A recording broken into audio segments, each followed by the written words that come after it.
Anda masih bersama kami dalam Kominfo Newsroom. Pemirsa, Presiden Joko Widodo memberi instruksi Menteri Kesehatan untuk menekan angka kasus tuberkulosis di Indonesia yang diperkirakan mencapai 969.000 kasus setiap tahunnya. Instruksi yang dimaksud oleh Presiden ialah meningkatkan kemampuan dalam mendeteksi penyakit tuberkulosis dan juga penyediaan tempat karantina khusus penderita TBC.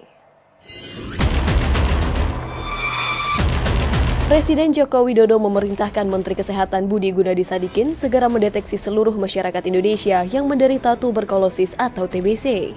Menkes mengatakan, berdasarkan estimasi terdapat 969.000 penderita TBC di Indonesia setiap tahun. Sebelumnya dari jumlah tersebut penderita yang bisa teridentifikasi hanya sebesar 545.000, sementara sisanya lebih dari 400.000 tidak terdeteksi. Namun dengan agresivitas dari program pemerintah untuk mencegah dan menangani TBC, terdapat peningkatan deteksi penderita TBC menjadi 720.000. Sebenarnya justru bagus naik, karena naik itu yang terdeteksi. Yang diestimasikan itu 969 ribuan. Dulu hanya bisa ketemu atau terdeteksi 540, yang sisanya nggak terdeteksi kan bisa nular kemana-mana. Sekarang dengan agresivitas dari program pemerintah, naik. Yang ketemu atau yang terdeteksi naik menjadi 720.000. Kita harapkan sampai 2024 nanti 90% dari estimasi yang 969.000 bisa ketemu atau bisa terdeteksi. Menkes menilai salah satu persoalan terkait penanganan TBC adalah penderita yang tidak disiplin meminum obat sesuai dengan jangka waktu yang dianjurkan. Untuk mengatasi hal itu, pemerintah akan menggerakkan komponen masyarakat guna membantu menyosialisasikan ketentuan meminum obat TBC.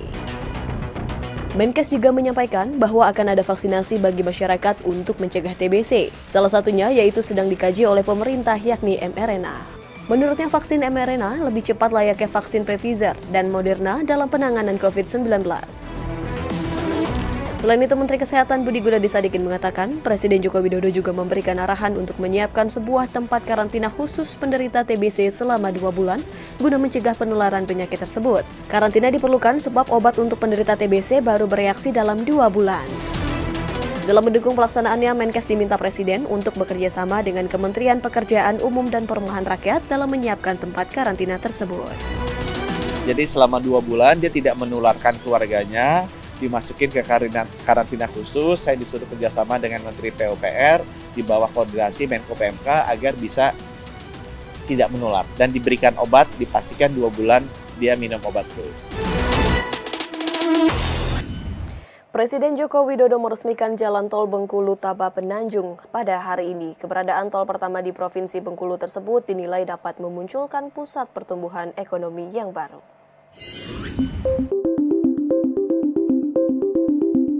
Presiden Republik Indonesia Joko Widodo meresmikan jalan tol Bengkulu-Taba Penanjung hari ini Kamis 20 Juli 2023 di Kota Bengkulu, Provinsi Bengkulu. Presiden Jokowi berharap keberadaan infrastruktur ini dapat memicu munculnya titik-titik pertumbuhan ekonomi baru dan dapat mendukung pertumbuhan ekonomi serta peningkatan kesejahteraan masyarakat di wilayah Bengkulu. Dan dengan mengucap Bismillahirrahmanirrahim pada pagi hari ini, saya resmikan jalan tol Bengkulu-Taba Penanjung di Kota Bengkulu, Provinsi Bengkulu.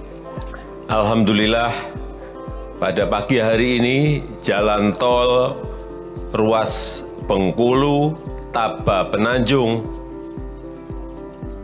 akan beroperasi dan ini akan menunjang mobilitas logistik, mobilitas orang, dan akan memunculkan titik-titik pertumbuhan ekonomi baru. Untuk pembangunan ruas tol Bengkulu-Taba Penanjung, pemerintah pusat menganggarkan dana dari anggaran pendapatan belanja negara sebesar 4,8 triliun rupiah dan merupakan bagian dari ruas Bengkulu ke Lubuk Linggau, Provinsi Sumatera Selatan. Jalan tol Bengkulu memiliki panjang 17,6 km. Tol pertama di Provinsi Bengkulu tersebut dirancang dengan kecepatan kendaraan 80 km per jam dan memiliki waktu tempuh lebih kurang 15 menit dari Bengkulu ke Taba Penanjung yang sebelumnya memakan waktu sekitar 1 jam. Kemudian untuk tarif tol Bengkulu tidak mengalami kenaikan dan sama seperti sebelumnya, yaitu golongan 1 sekitar Rp22.000, golongan 2 dan 3 Rp33.000, dan golongan 4 dan 5 sebesar Rp44.000. Presiden Joko Widodo melakukan kunjungan kerja di Provinsi Bengkulu dengan meninjau aktivitas belajar mengajar di SMK Negeri 2 Kabupaten Bengkulu Tengah. Presiden mengatakan perlunya koneksi yang sesuai antara industri dan pendidikan agar keahlian para siswa SMK sesuai dengan kebutuhan industri. Presiden menegaskan perlunya membangun koneksi yang baik antara sekolah dengan industri, sehingga keterampilan para siswa di sekolah sejalan dengan pemenuhan kebutuhan industri. Presiden menilai hal tersebut menjadi penting agar bersaing dengan negara lain. Hal itu disampaikan Presiden saat kunjungan kerja kedua di Bengkulu pada Kamis 20 Juli 2023. Karena apapun memang yang baik itu dikoneksikan antara sekolah itu dengan industri. Sehingga kebutuhannya bisa link and match, terus bisa sambung inline. Dalam kesempatan tersebut, Presiden menilai bahwa fasilitas pembelajaran bagi para siswa di SMK Negeri 2 Kabupaten Bengkulu Tengah masih kurang memadai. Untuk itu, Presiden berjanji akan menambahkan kendaraan baik fosil maupun listrik yang dapat digunakan untuk praktik para siswa.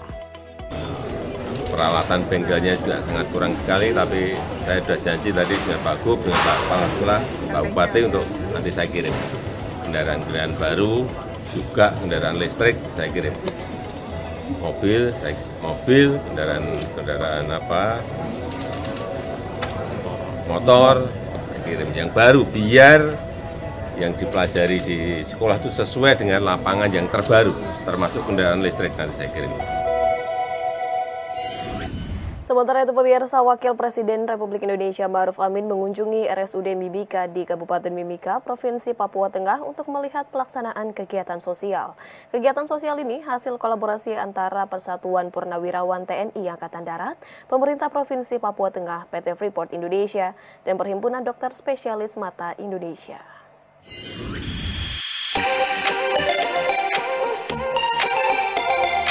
Wakil Presiden Ma'ruf Amin mengapresiasi pelaksanaan bakti sosial di Timika, Kabupaten Mimika, Papua Tengah. Acara baksos diselenggarakan atas kolaborasi dari Persatuan Purnawirawan TNI Angkatan Darat, Pemerintah Provinsi Papua Tengah, Kabupaten Mimika, PT Freeport Indonesia, dan Perhimpunan Dokter Spesialis Mata Indonesia. Adapun tindakan operasi katarak dilakukan oleh tim dokter dari Pardami dengan total 78 pasien katarak atau 105 biji mata dan operasi bibir sumbing oleh tim dokter RSPAD dengan total 12 pasien. Wapres menilai penyelenggaraan baksos multihelix operasi katarak dan bibir sumbing yang diinisiasi oleh PPAD tersebut dapat membantu mereka yang ada di daerah terpencil. Pentingnya kolaborasi multihelix, bukan saja di dalam masalah menyangkut masalah pengobatan katarak dan bibir sumbing, tapi juga untuk semua langkah-langkah percepatan pembangunan di Papua dalam segala halnya.